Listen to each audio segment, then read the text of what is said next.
faut éviter le simplisme. Par exemple, on peut très bien être contre les écritures juives, mais pas du tout contre les juifs.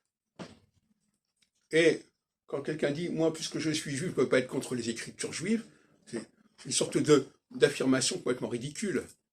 Hein, cette espèce de mathématique juif, donc automatiquement, je ne peux pas être antisémite parce que je suis juif, ça ne veut rien dire. Il y a il y a des discours juifs qui sont antisémites sans le savoir et sans le vouloir.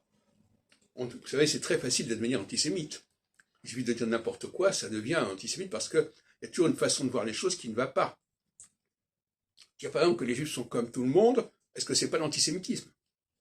Mais dire que les juifs sont différents, est-ce que c'est pas l'antisémitisme? Donc finalement, il faut faire attention et ne pas employer des expressions comme ça toutes faites qu'on peut utiliser indifféremment, alors qu'en réalité, ce sont des choses qu'il faut manier avec beaucoup de précaution. Il ne faut pas se lancer des accusations de ce genre d'ailleurs. Donc, on peut très bien, par exemple, alors inversement, on peut très bien être contre les juifs, mais être favorable au judaïsme, ou on peut être favorable aux juifs et ne pas considérer que le judaïsme tel qu'il est représente quelque chose de valable.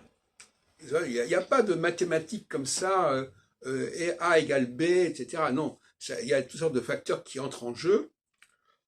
Et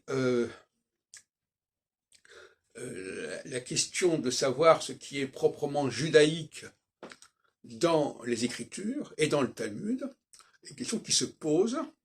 Il ne faut pas considérer les Écritures comme un tout d'un seul tenant, d'une cohérence absolue, etc.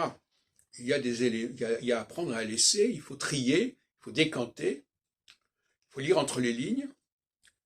Et surtout, il faut respecter ce principe, c'est que quand un texte, soi-disant appartenant à un certain courant, comporte des éléments qui sont contraires à ce courant, il faut se poser des questions.